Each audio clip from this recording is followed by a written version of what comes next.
My name is Muqtada Khan. I'm a professor at the University of Delaware in the US. I'm originally from Hyderabad, India, and I'm speaking to you now from Delhi. I want to thank Colonel Herat for inviting us to speak in this interesting forum. I'm more or less a bit new to the South Asian scene, so for me, the main issue is not me sharing my thoughts, but me listening to all of you and learning from you about the geopolitics that animates the region. But I do want to make a few opening remarks. The first thing is very simple, that I think for smaller states in South Asia, like Sri Lanka and perhaps Nepal, this whole navigating the transformation of the global order is essentially a three-level game. What that means is that they have to keep three kinds of factors in their mind. I sometimes think that they allow one of those factors to dominate their thinking, and I want to warn against that. The three factors that really influence their reactions or their foreign policies towards what's happening is, number one, is that obviously domestic economic concerns, what we call as national interests, which are shaped by domestic politics, domestic culture, the economic needs of the country at that time, which often dictate what the priorities are for the international system, for their international approach, for their foreign policy. And from a textbook, we would say that the other factors are international. But in this case, in the case of South Asia, there are two levels of international relations that you have to look at. One is whatever tensions and whatever drivers of global geopolitics are, and then also look at the drivers of the regional geopolitics. So, for example, if we were talking about this in December or November 2024, then I would say, okay, if you are a country like Sri Lanka or Nepal or Bangladesh, what you need to focus on, besides your own domestic necessities, is to focus on the global competition between US and China, and regionally look at the regional competition between India and China. So these are the three factors that you would have focused on. But right now, we are what Dr. Jaishankar often likes to use the word churn. He uses this word a lot, CHURN. So essentially say that there is a destabilization of the global order, and we are struggling to try to make a sense of what is going to happen and what is actually happening. Both are, shall we say, something that we are trying to figure out. It's like you're entering a tunnel. You don't know what is at the end of the tunnel, but you also don't know what is going to happen in the tunnel. So what is going to transpire as the global structures change. I'm not too impressed with Mark Carney's speech. I find his speech, while it's being received, he's become a hero in the West. I think he was just displaying the profound hypocrisy of Western countries to acknowledge that the global order was biased. He just discovered it today. He was okay with all the biases of the global order for all these decades, while China and Europe continued to benefit from the so-called rule-based order. For example, he was very quiet when Donald Trump imposed tariffs on India for buying Russian oil, and did not impose any tariffs on China, Turkey, or Europe. That was a clear example of the bias which is inherent in the so-called rule-based order. And so I'm not too impressed with Mark Carney's speech. In fact, I wanted to throw up when I saw that. But coming to the changes, I think there are three drivers of the global change that people need to remember. But the most profoundest of it is the change in the United States global grand strategy. The US is today, without doubt, the most powerful country militarily and economically too.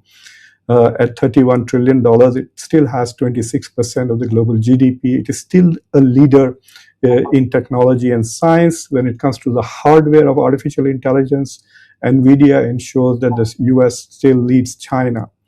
And in spite of all of that, we have this rather peculiar situation where the superpower, which should be a status quo power, has become a revisionist power. So given the fact that the United States has definitely benefited from the international structures that have been in place, rather than preserving those same structures which have made it the number one state in the world. The number one state now wants to revise the structure because there is a perception that the US has been a loser in globalization. And I think that is a little befuddling to a lot of us. And that is why a lot of people are struggling to understand as to why the United States is behaving in the way it is when it made this particular global order, sustained it, invested in it, and now simply wants to break it apart. And I think that is one source of the churn and uncertainty, because the US is not going to completely dismantle this and not replace it with another. He's taking blows at parts of the system while keeping other parts of the system in place. So that is why there is so much of uncertainty, and it is disabling other countries from responding coherently to all the initiatives that he is taking. So that's one source of instability. The second source of instability begins long before Donald Trump, which is the rise of China. And the rise of China has essentially, for those of you, I think everybody here plays cricket, it's like saying that the US is now unable to read the googly. And so they're not able to figure out how exactly to deal with China. Maybe it's already too late for the US to attempt to impede China's ascendance to the status of a number one economy. So they really don't know how to respond to China. In the past, the blueprints of the first Cold War will not apply, because during the first Cold War, while the Soviet Union was a geopolitical and a military challenge to the US, the economic challenge really came from allies like Japan and Germany. But today, the principal adversary for the US geopolitically and militarily is China. Economically, also the challenger is China. And science and technology-wise, also the challenger is China. And increasingly, some countries in the global south particularly are actually beginning to look at China as a role model. So from that point of view, you can say that in all the four domains, including soft power, military, economic, and science, China is the principal competitor to the United States, and that is something that the US is struggling to cope with it. The third and more important side of it is that in an effort to deal with the rising China, countries like the United States and Europe and Canada have already taken steps which can be described as delinking or de-risking of friendshoring, homeshoring, nearshoring, self-shoring, all of these terms which are designed to reduce the power of the supply chain that China has. This precedes Donald Trump, has ensured that the globalized economy will not continue as a globalized economy. We don't know what is going to happen. Geeta Gopinathan, who was until recently the number two at IMF, who's now back at Harvard, she predicted that if the global economy is split into two economies, one strategically aligned with the US and the West and the other with China, either through Belt and Road Initiative or because of dependence on Chinese manufacturing and Chinese loans, then the global economy will instantly lose $7 trillion. It's like losing Japan and Germany at once. So it's going to be detrimental to the global economy if we split into two economies. But if we were to split into several economies, and I don't know how that scenario would work out, whatever it is, what has happened is that countries and companies today are not motivated by profit and efficiency. They are motivated more by national security and resilience. And therefore, they will look for supply chains which are secure and reliable rather than efficient and cost-cutting. So basically, some of the fundamentals which drove the globalized economy during the era of globalization are going to be restricted. So these are the three biggest global challenges that are going to take.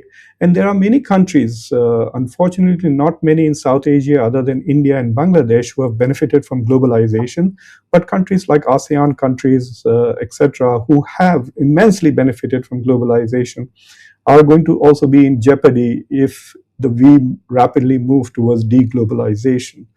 So how do we cope with that? And there are some new changes even in South Asia. One thing that is frightening is that we are blurring the difference between what from Delhi's point of view would be South Asia and West Asia. So this drive-by defense pact, I call it the drive-by defense pact. It's like driving through McDonald's and saying, give me one burger and a Coke. The Amir of UAE drives through Delhi and says, give me one defense pact, please. And if there is masala chai tea, I will have that too. And then he flies off within less than 4 hours. So what is happening now with Pakistan signing a defense pact with Saudi Arabia and India signing a defense agreement with United Arab Emirates, we are blurring the boundaries between East and West, South Asia and West Asia, which I think are going to further complicate the geopolitics of South Asia, and it's not going to make the task of making foreign policy easier. The third thing that I think South Asian countries need to worry about is sometimes I think that smaller countries think they are very smart and they can hedge. And in trying to hedge, they think they can exploit the bigger powers by playing them against each other, like Maldives tried with India and China. Maldives is not in a great position right now, 2 years after its elections and etc. So I think what these countries need to do while they are forced to hedge, or rather they have to deal with intruding major powers. Like if you're in South Asia, you have to deal with China, you have to deal with India, and the US is always there, and sometimes Russia also is present in South Asian politics. So the way to deal with all of this is, I think, to have a grand strategy, a well-discussed, well-thought-out grand strategy, taking the opposition in confidence, consulting as widely as possible with the domestic strategic elite, and stick to the grand strategy. I was in Colombo last week, and I met with several people there, including somebody who was Secretary of Foreign Affairs until recently, has worked in multiple administrations. And everybody that I asked, what is Sri Lanka's grand strategy, I did not get an answer. And some were surprised by the question itself. Others said, oh, but we don't have a grand strategy. Our strategy is hedging between China and India, or coping with China and India's intrusions into Sri Lanka. Both are seeking to dominate us, and just coping with them, balancing them off. That is our grand strategy. I think if these countries develop grand strategies, then they will have some kind of a lodestar, some kind of guiding principles, which will tell them how to manage these major powers, rather than simply reacting to major powers. And I think that is one of my recommendations to smaller countries in South Asia. The South Asia has 2 or 3 very peculiar qualities. One thing is that the major powers have at least 2 neighboring nuclear powers, which is quite unusual. And poor China has 4 neighbors who have nuclear weapons. So imagine that, North Korea, Pakistan, India, and Russia. So there's a lot of heavy weaponry in the region, unlike Europeans who are, like if you're France, you have only Britain next door with great weapons. But if you're Spain, there's nobody immediately around you who has nuclear weapons. So there's a lot of dangerous weapons in the region. And I think that one of the things, that's one characteristic. The second characteristic is the weakest when it comes to international integration. SAARC is absolutely useless. And even Africa, which was less developed, has a more effective African Union than any other organization. So there are no multilateral mechanisms which can provide direction to the region at the moment in South Asia. India is trying to shore up BIMSTEC, but BIMSTEC is not a South Asia outfit. I don't think it's as effective. In fact, a lot of people in Sri Lanka told me that they have no confidence in BIMSTEC. They hope to revive SAARC itself, they think. The third thing is that there are too many fault lines in domestic politics, especially with regards to religion, as you can see in several parts of the countries.